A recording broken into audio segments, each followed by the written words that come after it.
For what purpose does the gentleman from California seek recognition?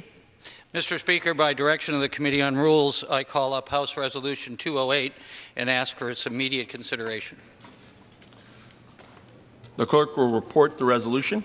House Calendar Number 12, House Resolution 208. Resolved that upon adoption of this resolution, it shall be in order to consider in the House the concurrent resolution, House Concurrent Resolution 24, expressing the sense of Congress that the report of Special Counsel Mueller should be made available to the public and to Congress. All points of order against consideration of the concurrent resolution are waived. The amendments to the concurrent resolution and the preamble printed in the report of the Committee on Rules accompanying this resolution shall be considered as adopted. The concurrent resolution as amended shall be considered as read. All points of order against provisions in the concurrent resolution as amended are waived. The previous question shall be considered as ordered on the concurrent resolution and preamble as amended to adoption without intervening motion or demand for division of the question, except 1 hour of debate equally divided and controlled by the chair and ranking minority member of the Committee on the Judiciary. Section 2. On any legislative day during the period from March 15, 2019 through March 22, 2019, A, the journal of the proceedings of the previous day shall be considered as approved, and B, the chair may at any time declare the House adjourned to meet at a date and time within the limits of Clause 4, Section 5, Article 1 of the Constitution to be announced by the chair in declaring the adjournment. Section 3. The Speaker may appoint members to perform the duties of the chair for the duration of the period addressed by Section 2 of this resolution, as though under Clause 8A of Rule 1.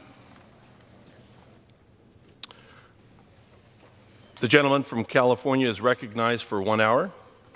Thank you, Mr. Speaker. Mr. Speaker, for purposes of debate only, I yield the customary 30 minutes to the gentleman from Georgia, Mr. Woodall, pending which I yield myself such time as I may consume. During consideration of this resolution, all time yielded is for the purposes of debate only. I ask unanimous consent that all members be given 5 legislative days to revise and extend their remarks. Without objection, the gentleman is recognized. Mr. Speaker, on Monday, the Rules Committee met and reported a rule, House Resolution 208, providing for consideration of House Concurrent Resolution 24, a resolution expressing the sense of Congress that the report of Special Counsel Mueller and the sense of Congress that Special Counsel should be made available to the public and to Congress.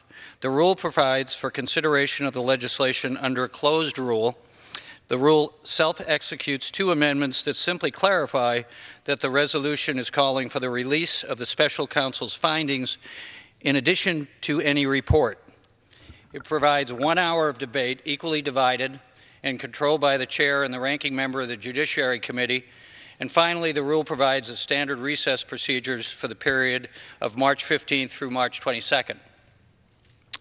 Mr. Speaker, when the Justice Department named the Special Counsel for the Russia investigation, Acting Attorney General Rod Rosenstein said at the time, quote, "A special counsel is necessary in order for the American people to have full confidence in the outcome. Our nation is grounded in the rule of law, and the public must be assured that government officials administer the law fairly."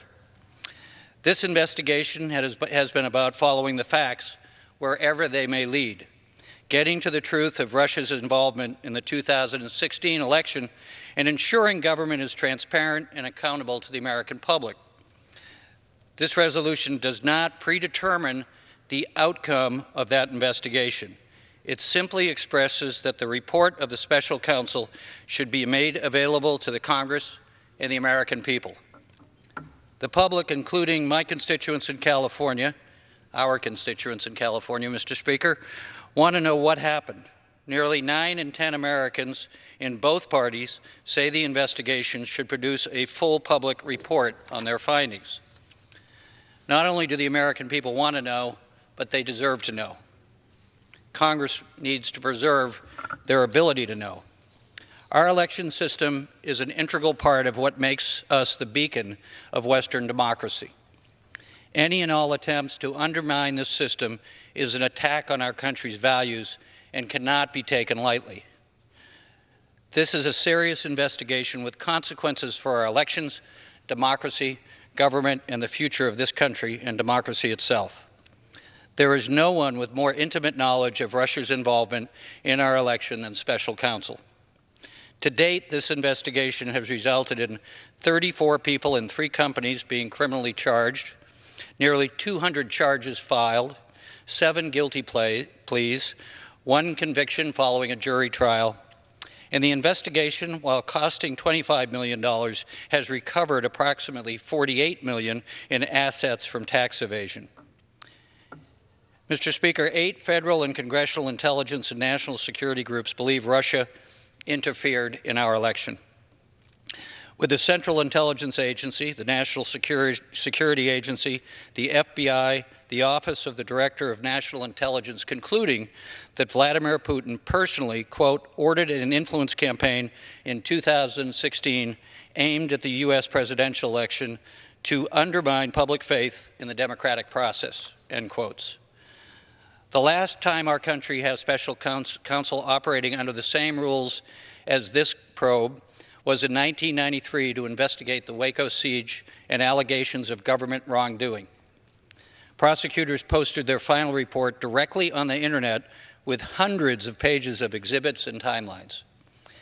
The American people must receive the same transparency when this report is released. I encourage my friends across the aisle to support the release of this report. We have commitments to support it from 3 House Republican leaders, including the Minority Leader, the Minority Whip, and the Republican Conference Chair. And I hope all of my colleagues across the aisle will join us in this vote to ensure that we are on the record, that we share one of the most important investigations of our time within these halls and with all of America. This is happening in our watch, and it is our job to be faithful to our oath to defend and uphold democracy.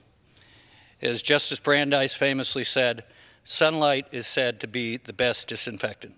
Mr. Speaker, I reserve the balance of my time. The gentleman from California reserves. The gentleman from Georgia is recognized. Thank you, Mr. Speaker. And I want to thank my friend from California for yielding the time. Mr. Speaker, when I see someone of your stature come to the chair, I think we must be down here to debate some serious American public policy. We must be down here to change the law in ways that it can only happen once in a generation when people come together to make things happen. And I don't know what they told you when you came to the chair this morning, but let me be the first to tell you that's not at all why we're here today. What we're here to say today is important, that the American people have a vested interest in confidence in our democracy. That's a value shared from the furthest side of the left to the furthest side of the right. But the resolution we have here before us today is just a restatement of current law. Sometimes I think, Mr. Speaker, that we undermine faith in the democracy when we try to pretend that division exists where division does not, where we try to pretend that we're doing great things when in fact we are not. This is an opportunity today to speak with a voice in Congress that says the special counsel should release the report. But let me be clear, because we sometimes do more harm than good. That's going to be the headline. House votes for special counsel to release the report. That's not actually what the resolution says. And I want to guide you. If you've got a copy, Mr. Chairman, you can go back through. It's not going to be on page 1. It's not going to be on page 2 or 3 or 4 or 5. The real substance of the resolution is back on page bottom of page 5, early on page 6, and it says to the extent permitted by law, because as you know from your legal background, Mr. Speaker, the law does not allow the special counsel to release so many things. Grand jury testimony, for example. Nowhere in the country is grand jury testimony disclosed. Those facts are gathered, but that's never disclosed. Intelligence sources and methods, that's never disclosed, nor would anybody on the other side of the aisle suggest that it should be. That's why in the resolution drafted by the Democratic chairman of the Judiciary Committee, it says specifically these things shall not be released, need not be released, because it's prohibited by law. law. I only make that point, Mr. Chairman, because sometimes the headlines are all we read when they come through on our Twitter feed. Sometimes the headline, we believe, tells the whole story. And I just want to make it clear that there is unanimity in this chamber that transparency is valuable in our republic. But it is also true that this is a nation of laws. The reason the special counsel exists is because we're a nation of law, and the substance of the special counsel's report is going to be governed by those laws. And to the extent allowable by law, our Attorney General has already said he wants to make the entire thing available. I don't know how you want to characterize the resolution today, Mr. Speaker, whether you want to characterize it as an insistence of the House on how the administration should behave, or just a big attaboy to our new Attorney General to say you're doing a great job and we're behind you 100% in what you've already promised the American people you were going to do. However you characterize that resolution, we heard it in the Rules Committee. As my friend from California suggested, it's coming to the floor today under a closed rule, so if anybody has any additional changes they want to make, those changes will not be permitted. This is a take-it-or-leave-it resolution from the Rules Committee today. But as a restatement of current law, it's quite clear. Again, you have to go all the way to the back of the resolution to find those 10 lines of substance. But when you get there, you'll find these are already things the Attorney General has agreed to, and all Americans should be pleased about that outcome. With that, I reserve the balance of my time. The gentleman from Georgia reserves. The gentleman from California is recognized.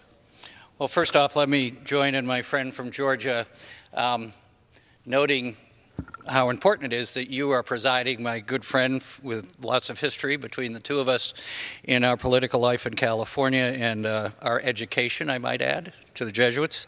And I want to say to my good friend, I look at this as one of those opportunities where we may not get a headline.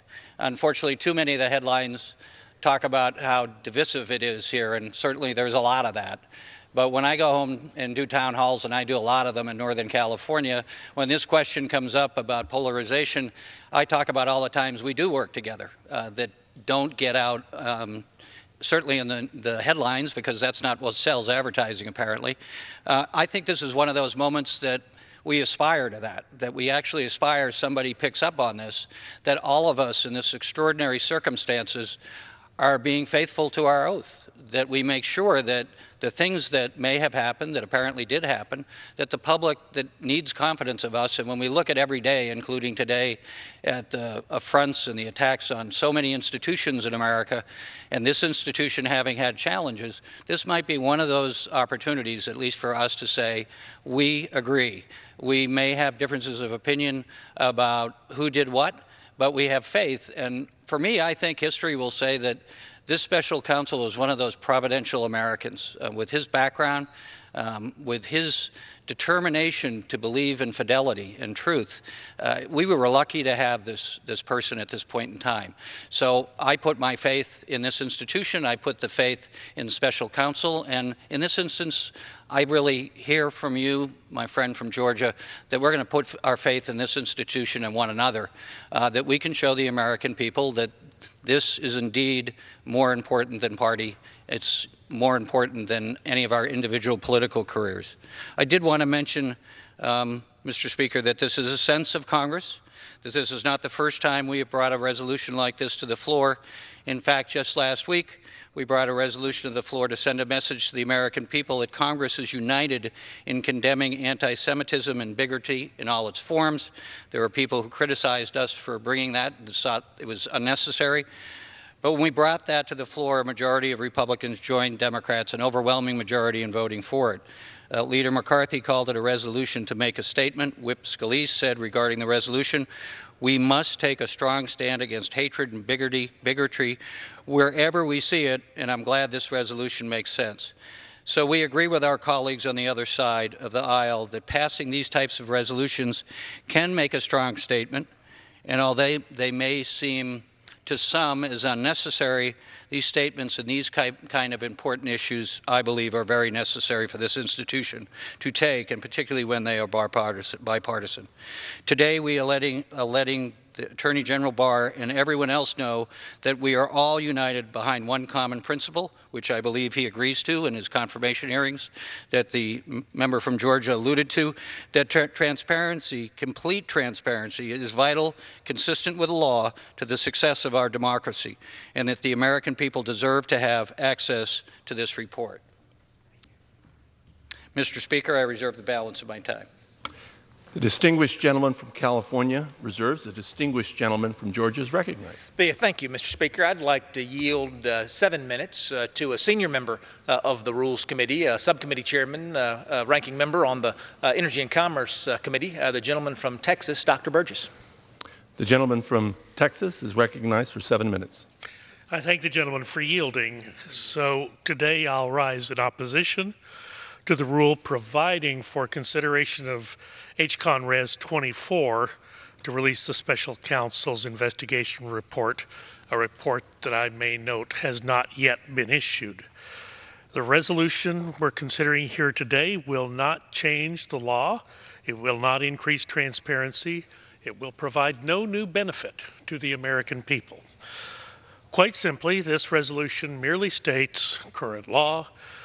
This resolution simply restates current Department of Justice protocol. You know, we had a member here in this House who was also a physician, who's a member of the other party, former Congressman McDermott of Washington State. And I remember one time when Republicans offered a sense of Congress resolution that had something to do with taxes. The gentleman took to the floor of the House and said, if you want to do something about taxes, do something about taxes. But a sense of Congress resolution, why, you might as well be sending a get well card to the IRS. So that's the force with which we are exercising our congressional time today. As Speaker Pelosi and the Democratic leadership have decided to use valuable legislative time to consider a resolution that changes nothing and does not serve the American people. The time that we have spent debating this resolution, we could have been discussing more serious matters before this body. And let's just run through a few of them. The Born Alive Survivors, Abortion Survivors Protection Act has been brought to the floor 17 times, and yet the current Democratic leadership refuses to bring up this legislation for a vote. And I might remind the body, this bill is not about abortion, but saving the lives of children who are in fact born alive. You know, I don't make it a habit of watching 60 Minutes on television, but last Sunday night, 60 Minutes had a news story on the dramatic advances in the treatment and perhaps inching towards a cure for sickle cell disease. Sickle cell disease is a painful condition I witnessed many times as a resident of Parkland Hospital back in the 1970s. For years, sickle cell received very little attention. Now, I'm happy to say in the last Congress, under the leadership of Danny Davis of Illinois, our subcommittee worked on and passed his resolution dealing with sickle cell. It finally was passed by the Senate in October of last year and then was signed into law by the President last December. As a consequence, the push for sickle cell research has continued. The cures for the 21st century, which this Congress worked on in at the end of the previous administration, certainly can be given some credit for that. But it was, I have to tell you, it was dramatic to have the director of the NIH interviewed on 60 Minutes talking about a cure for sickle cell. So our work that we do here is important. It does impact the lives of real people, and I think that is just one dramatic example. Well, another example was the first tax reform in 31 years that was signed into law last year, and here we are a month out from tax day. We could use this time to strengthen the progress we made on the tax reform that was passed last year. In the last Congress, we helped American people keep more of their hard-earned money. We should be working to continue that momentum, perhaps make those tax cuts permanent for the middle class. We could be discussing the Democrats' government-run, bureaucratic, top-down health care plan that would strip hardworking Americans of their private health insurance and offer less coverage at more expense to American taxpayers, but we're not. Today, we could be talking about patent abuse entities, so-called patent trolls, particularly troublesome in the Eastern District of Texas, where most of those cases are litigated. The House could be considering the Troll Act, legislation that I've introduced for 3 terms of Congress to limit patent assertion entities and protect Americans' intellectual property. We could be using this time to discuss our nation's critical need for border security, to protect the American people and defend our borders. In February of 2019, the shortest month of the year, only 28 days, more than 75,000 people that we know of crossed the border without legal status. Excess of 100% increase from the same period last year. People argue whether that's an emergency. I believe that it is, but we could be talking about that. In a week in which more than 150 people lost their lives, we could be using this time to discuss aviation safety. And does Congress need to do anything further to ensure the continued safety of the American traveling public? So time and again, we found that members on the other side of the dais are far more interested in discrediting the president than working on policy that will help the American people. This president, who in the first 2 years and 2 months of this administration has probably been more productive than any presidency in the last 50 years. And finally, Mr. Speaker, we could be using this time to address the false and misleading comments that a member of the Judiciary Committee made about the Department of Health and Human Services. Last month, a member of this House grossly mischaracterized the work being done by the Department of Health and Human Services to care for unaccompanied alien children by stating that the Office of Refugee Resettlement created, quoting here, an environment of systemic sexual assaults by Health and Human Service staff on unaccompanied alien children, close quote. Mr. Speaker, that accusation is false, and it was made without that member having ever actually visited an ORR facility. Those comments are a discredit to the effort by dedicated personnel of the Office of Refugee Resettlement, those employees, to deal with a problem that dates back to the Obama administration when the Office of Refugee Resettlement was unprepared for the task. If Democrats, would the gentleman yield an additional minute? Yeah. Thank you. Look, if you don't like the work that the Office of Refugee Resettlement is doing, you are in the majority. You have the ability to introduce legislation and pass legislation to do something different. Instead of standing here today discussing this superfluous resolution, the Democrats could be using this time to change a law that they clearly don't like. And at this point, Mr. Speaker, may I ask unanimous consent to place into the record a letter from the Agency of Children and Families regarding this issue. So here's the bottom line. Was that unanimous consent agreed to? Yes, it was, sir. And here's the bottom line. House Democrats do not like the President of the United States, and we know that. Less than 3 months into the 116th Congress, the Democrats have shown that they will work against President Trump to the detriment of the American people. We are here in the United States House of Representatives to serve the American people, and the legislation we are considering here today will not do that. President Trump has urged us at the State of the Union, asked all the members present to reject the politics of revenge, resistance, and retribution, and embrace the boundless potential of cooperation, compromise, and the common good. I also believe this is possible, and I recommend we get on with the task. I yield back. This is Congressman from Georgia Reserve. The gentleman reserves. Mr. The Speaker recognizes the gentleman from California. Thank you, Mr. Speaker. It's an honor to be recognized by you.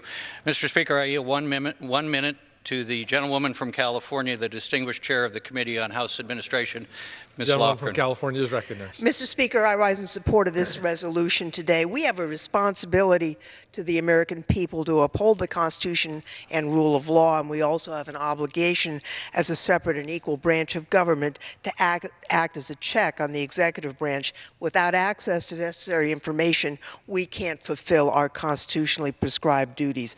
We must have not only this report, but the evidence collected to support the report.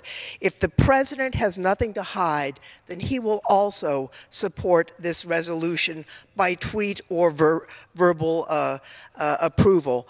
I am proud to be a co-sponsor of this resolution. It's very important for our country, and I yield back to the gentleman from California. Reserves. The gentleman from Georgia is recognized. Mr. Speaker, I reserve. Gentleman reserves. The gentleman from California is recognized. Thank you. Mr. Speaker, I yield 2 minutes to the gentleman from Rhode Island, the distinguished chairman of the Committee on the Judiciary Subcommittee on Antitrust, Commercial, and Administrative Law, Mr. Cicilline. The gentleman from Rhode Island is recognized. I thank the gentleman for yielding. Mr. Speaker, I rise in strong support of this resolution. Special Counsel Mueller's investigation has resulted in 199 criminal charges against 39 people and entities. 7 people have pleaded guilty and 5 people have been sentenced to prison. This investigation has been conducted on behalf of the American people, and they are entitled to know the results of this investigation. This investigation was begun to safeguard our democracy, and the American people deserve to know the results of this investigation. And yet President Trump has repeatedly sought to attack and discredit the investigation, labeling it a witch hunt and even contemplating firing the special counsel. The President's pick for Attorney General Bill Barr has also made it clear during his confirmation hearing that he will only follow DOJ policies that are convenient for the President. Therefore, it's up to Congress to make sure that documents related to the special counsel's investigation are preserved and published. And that's why I introduced the Special Counsel Transparency Act with Congressman Doggett to require the publication of the special counsel's report. No one person should decide what the public gets to see. The American people have a right to come to their own conclusions and to know that justice was served. So I urge my colleagues to vote in favor of the American people. Allow them to see the results of the investigation conducted on their behalf. Bring transparency to this process, support this resolution, and signal a willingness to respect the right of the American people to see the consequences and the results of this important investigation, which again was begun to safeguard our democracy. This shouldn't be a Republican or Democratic issue. I hope my colleagues on the other side of the aisle will join us in our effort to preserve our democracy. And with that, I yield back and thank again the gentleman. The gentleman reserves. The chair recognizes the gentleman from Georgia. Mr. Speaker, I yield myself such time as I may consume, and I want to ask my friend from Rhode Island before he left the floor. The bill that you introduced, was that also a House resolution, or was that an HR to insist on the revealing? I yield to my friend. The legislation I introduced is an HR, but if the point of your question is that a more effective way to do it, I would welcome support on my resolution. I haven't been as successful getting my Republican colleagues to join us. We're hoping that this resolution is a way for you to find your way toward transparency, democracy, and the spirit of bipartisanship and letting the American people know the results of the investigation. I appreciate my friend. I appreciate him introducing the bill, and I think that's an important distinction, Mr. Speaker, and that's what you've heard largely. You heard it in the Rules Committee. You've heard it down here on the floor, is that, listen, there are lots of things we could be doing here. And if we wanted to pass a law that insisted that the entire report was released, those parts that are prohibited from being released under current law and those parts that are intended to be released under current law, we could do that. That's just not what we're doing. What we're doing is saying, hey, you know what current law is? Follow current law. Follow current law. We, the House of Representatives, have thought about it, and in our deliberative wisdom, we are prepared to announce that we believe current law should be followed. Signed, U.S. House of Representatives. There are those who would have you believe this is something more than that. It's not. There's nothing wrong with what we're doing today, except that it's not a particularly valuable use of time. When I opened, Mr. Speaker, you were not in the chair, but I mentioned that I think we do great damage to trust in our republic when we seek division instead of highlighting our unity. To suggest that we're down here doing something to protect our republic from its inevitable demise is just ridiculous. No such thing is happening here on the floor today. All that's happening on the floor today is we're saying we, the duly elected members of the U.S. House of Representatives, believe U.S. law should be followed. I agree, and I reserve. Thank you. The gentleman reserves. The chair recognizes the gentleman from California. In response to my friend from Georgia, I want to agree, and maybe we disagree a little bit. I do think this is important, and I think it's the unusual circumstances, and a lot of things that we have no control, direct control over, have brought us to this circumstance. Social media and the use of social media in our elections is relatively new, coming from the Bay Area, where so much of this was the genesis happened. So I think it is important, and I do think there's lacking in hyperbole is something that sometimes doesn't happen in this chamber, but I think it's not hyperbole to say that the U.S. House of Representatives hopefully unanimously says that the law should be followed to its letter. So I think we agree, and I don't want to look for a way to disagree. But with that, I will now ask Mr. Speaker, I yield 2 minutes to the gentleman from Vermont, Mr. Welch. The gentleman from Vermont is recognized. I thank the gentleman. Mr. Speaker, I don't know what's in the Mueller report, and neither do you. The American people don't know what's in the Mueller report, but they want to know, and I want to know as you do. And why not? 81% of the American people polled say they want to know, and that includes 79% of the Republicans. That's good news, because what we do know, without knowing the details of the Mueller report, is that really bad stuff happened in the last election. Some of it was in a campaign, and some of it was in a foreign country that is our severe adversary. And I speak, of course, of Vladimir Putin's Russia. But the bad stuff, a former campaign foreign policy advisor indicted and convicted, Mr. Papadopoulos. A former campaign manager on his way to jail, Mr. Manafort. A former campaign aide and Manafort's longtime junior business partner indicted. A former foreign policy national security advisor pleaded guilty, Mr. Flynn. This is high levels of a campaign where crimes are not just being discussed, there have been convictions and guilty pleas. What's behind all of that? We need to know. And incidentally, Mr. Speaker, the American people are footing the bill for this, about $25 million as far as we can tell. They've got a right to know. But in addition to whatever happened in the campaign, really bad stuff happened in Russia. We know from our own intelligence agencies that Russia made a concerted effort and a determined effort and well-financed effort to interfere in our election. Could I have another minute? The I yield gentleman the from gentleman California. an additional 30 seconds. The gentleman is granted an additional 30 seconds. The outside interference goes to the heart of our democracy. The most important challenge for our country is that we, the citizens of this country, make the decision on who is our president, who are our senators, who are our representatives. And we have to get to the bottom of what Russia did, how they did it, so that we can take steps to make certain that that does not happen in the future, and it's the American people who decide who is their leader. Release the Mueller report. Mr. Speaker, I yield back the balance of my time. The gentleman yields. The chair recognizes the gentleman from Georgia.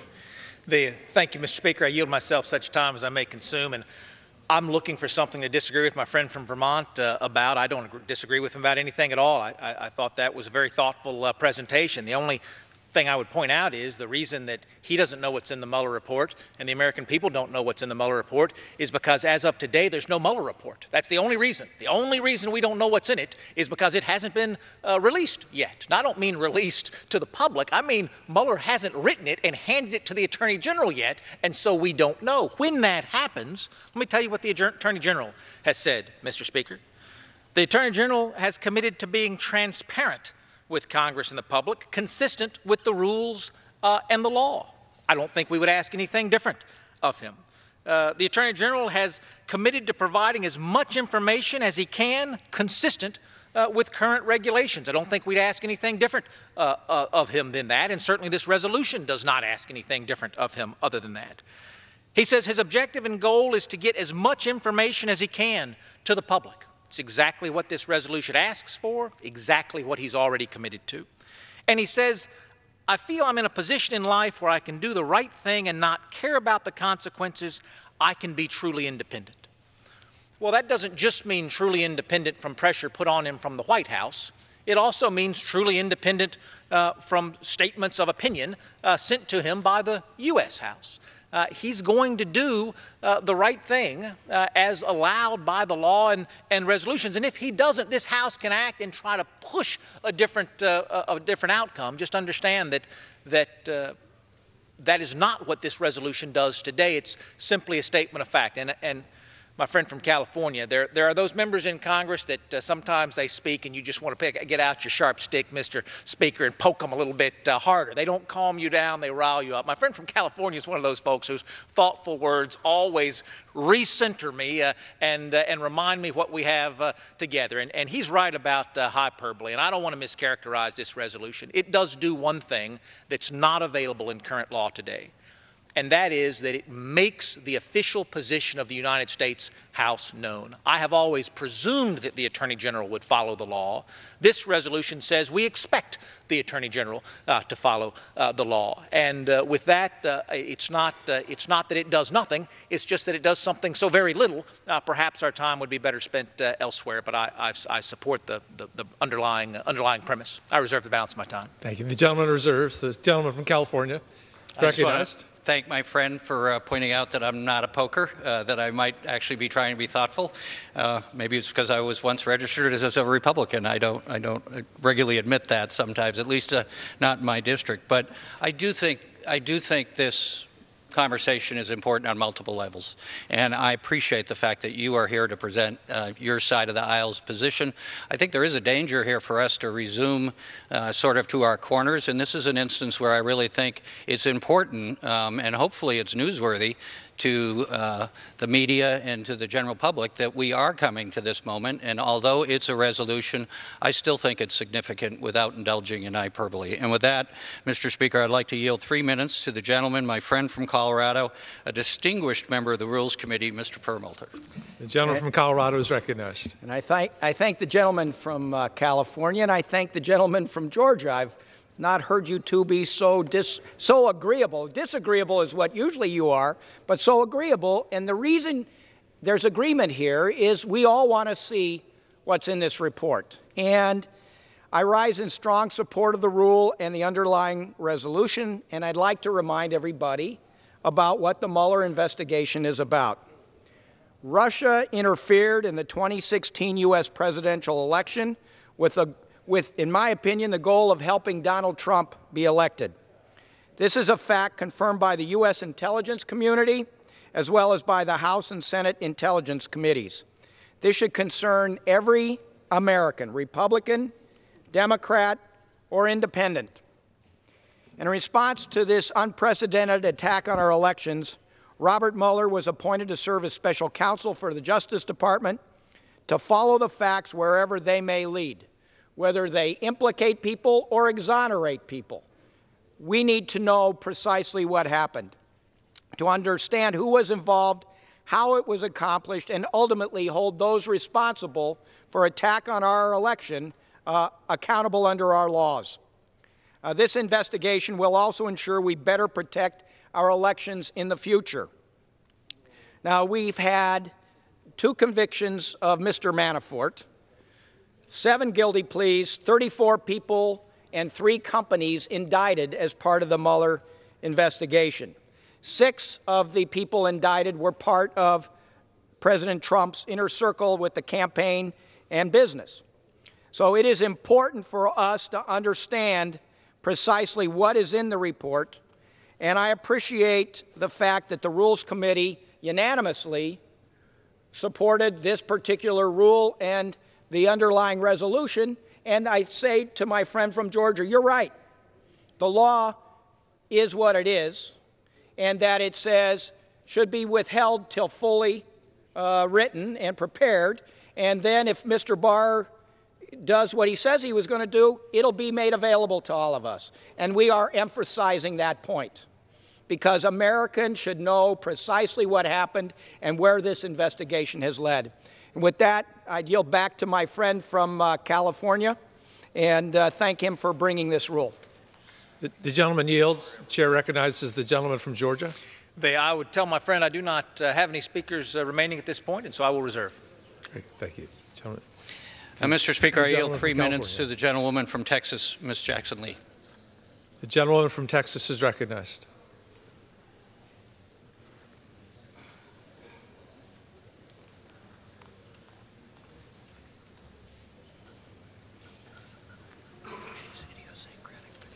Thank you.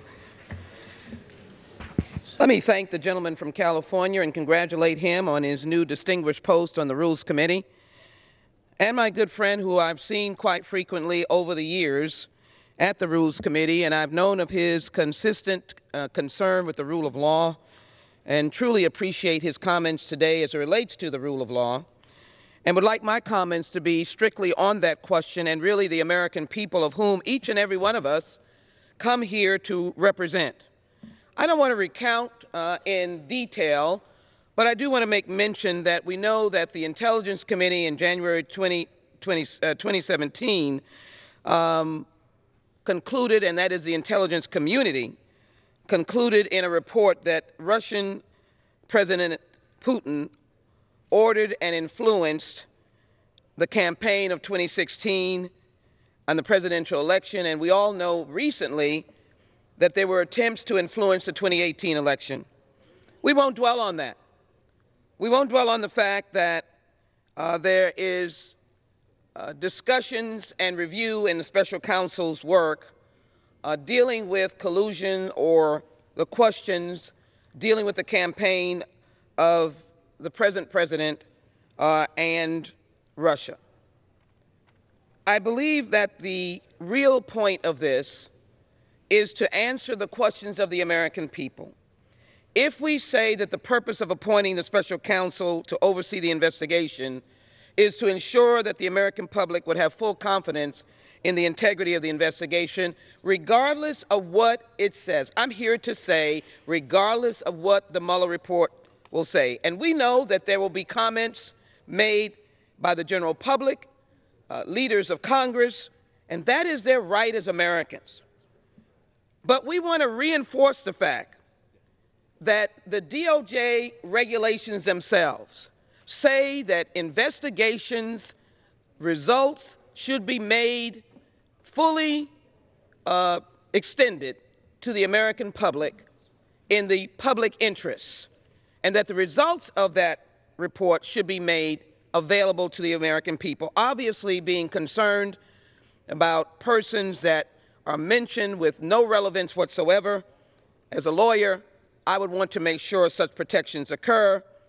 But it is true that Special Counsel Mueller previously served in the Department of Justice as a prosecutor and director of the FBI under Republican and Democratic administrations, where he built a reputation of competence, fairness, and nonpartisanship.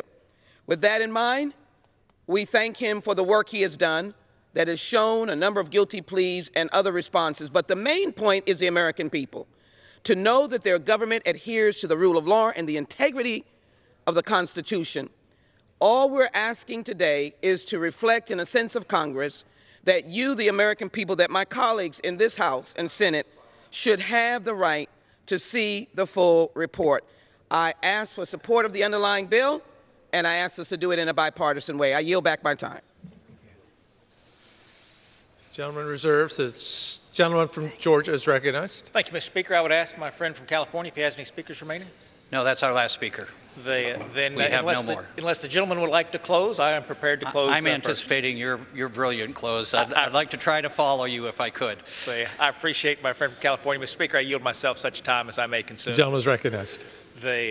I hope folks pay attention to some of those things that have brought folks together today, and I hope folks pay attention to some of those things that haven't brought us together today. We've talked about whether there has been overstatement and hyperbole, whether it comes from that end of Pennsylvania Avenue or this end of Pennsylvania Avenue. None of us are advantaged by that. It breeds more distrust in the American public, breeds more distrust in this institution. We've talked about who's to blame within the administration. Of course, there's news today of Paul Manafort's sentence, not for anything related to the election, but for things related to his private business practices. There'll be efforts to conflate those two investigations. Those are two different investigations, and I think the American people are disadvantaged if they are led to believe that those sentences are related to the election of the President of the United States. But what you've heard is a lot of unanimity, as you would expect, that we are a nation of laws and the rule of law should be followed and transparency should be our touchstone, and the American people, the boss of each and every one of us, whether we work on that end of Pennsylvania Avenue or this end of Pennsylvania Avenue, have a right to know what their tax dollars have paid for and what their government is up to. I find that very encouraging that we have that sense of agreement here today, Mr. Speaker. What is noticeably absent in this resolution is the dramatic overreach that I think has characterized most of the work we have done so far in 2019. Things that could have been partnership issues have been pushed further and further and further and further out to the edge of the political continuum that they became partisan issues. This resolution does not make those mistakes of the past. And to my friend from California's point, these things are done incrementally. Trust is built incrementally. Relationships grow incrementally. And success happens incrementally.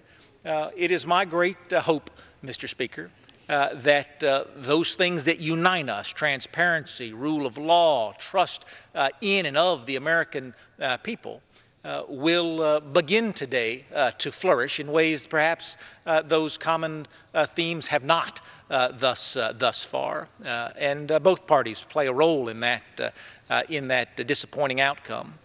But success has to begin on one day, Mr. Speaker. Perhaps success begins today. I serve on the Transportation Infrastructure Committee.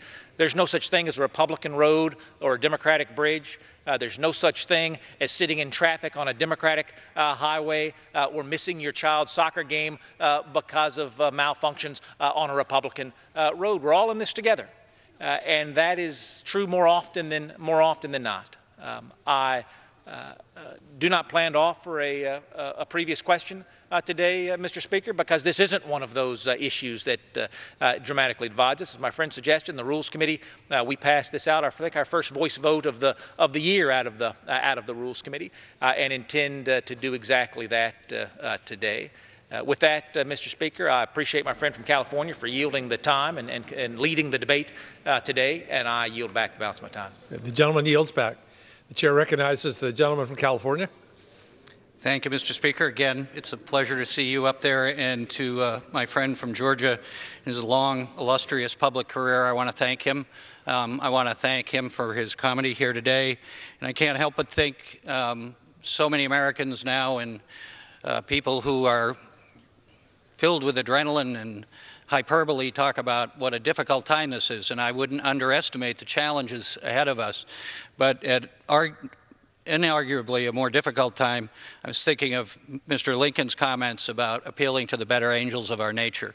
And perhaps this is a turning point. And certainly we will be tested and we will fail on occasion. But to my friend, for whatever time both of us have left here, I would like to personally say, to the degree we can find things that are of interest to your district and my district, they're of interest to the United States, and I'd love to work with you to find those things.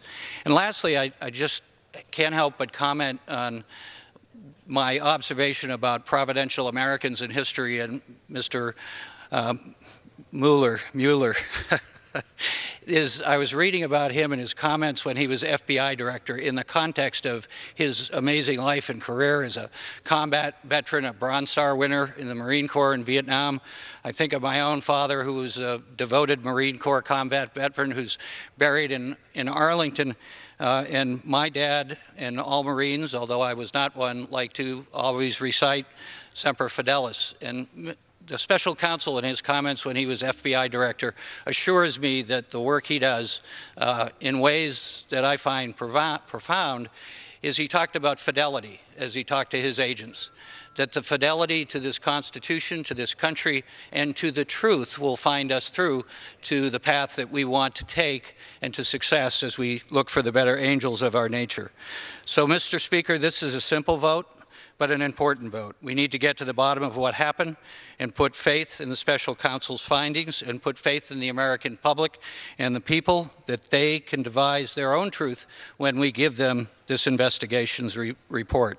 You either believe the public and Congress should see the report or don't. Fortunately, it looks like we are agreed that they should. We owe it to our constituents and the American people and to future generations to do the right thing always, but today I think in particular to support the release of this report. Mr. Speaker, I urge a yes vote in the rule and a yes vote on the previous question, and I yield back the balance of the time and move the previous question on the resolution. The gentleman yields back the balance of his time. Without objection, the previous question is ordered. The question is on adoption of the resolution. All those in favor, please say aye. Those opposed, no. The ayes have it. The resolution is agreed to and without objection.